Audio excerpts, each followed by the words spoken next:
देवी पार्वती, एक ऐसा नाम जो शक्ति, प्रेम और अटूट दृढ़ संकल्प का प्रतीक है।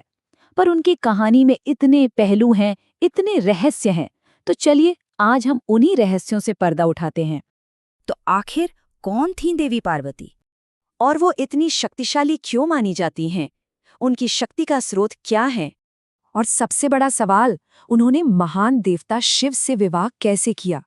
एक ऐसी प्रेम कहानी, एक ऐसी भक्ति की गाथा। चलिए इन सारे सवालों के जवाब आज जानते हैं।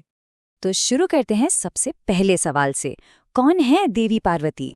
देखिए, पार्वती को सिर्फ शक्ति, प्रेम और मातृत्व की देवी कहना ये तो बस एक शुरुआत है। असल में उन्हें आदि शक्ति का ही रूप माना जाता है। जरा सोचिए, वो कॉस्मिक एनर्जी जिससे ये पूरा ब्रह्मांड बना है, वो ही ऊर्जा पार्वती के रूप में धरती पर आई। और उनकी शक्ति इतनी जबरदस्त है कि उनके कई नाम हैं, कई रूप हैं। उमा, गौरी, दुर्गा, काली। हर नाम उनके एक अलग ही पहलू को दिखाता है। कभी वो शांत गौरी हैं तो कभी वो विकराल काली। अब सवाल ये है कि उनकी शुरुआत कहाँ से हुई, मतलब उनकी कहानी के पीछे क्या है। उनका जन्म हुआ था पर्वतों के राजा हिमवान और रानी मेनका के घर। तो कह सकते हैं कि पहाड़ों जैसी मजबूती और स्थिरता तो उन्हें विरासत में ही मिली थी। और देखिए, यहीं से उनका नाम भी पड़ा, पार्वती, जिसका सीधा सा मतलब है पर्वत की पुत्री। ये नाम ही उनके पहाड़ों की ताकत से गहरे रिश्ते को दिखाता है।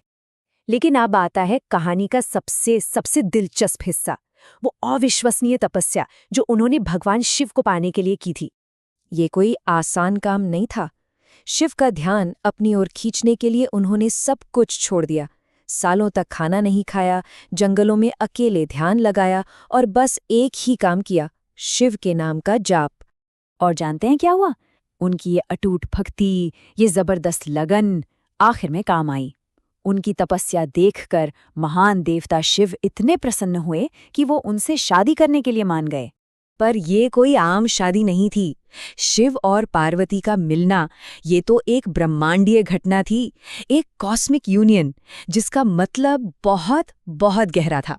इसे ऐसे समझिए, शिव है चेतना यानी कॉन्शियसनेस और पार्वती है ऊर्जा यानी एनर्जी। अब देखिए, बिना एनर्जी के चेतना कुछ कर नहीं सकती और बिना चेतना के एनर्जी की कोई दिशा नहीं होती। तो जब ये दोनों मिले तभी ब्रह्मांड में संतुलन आया, तभी सृजन हुआ। अच्छा, तो शादी के बाद पार्वती की भूमिका क्या रही? चलिए अब उनकी विरासत, उनके परिवार के बारे में जानते हैं। उनके 2 बेटे हुए जिन्हें हम सब जानते हैं। एक भगवान गणेश जो बुद्धि और ज्ञान के देवता हैं, और दूसरे कार्तिकेय जो युद्ध और वीरता के देवता माने जाते हैं। तो अब शायद समझ आ रहा होगा कि पार्वती इतनी पूजनीय क्यों है।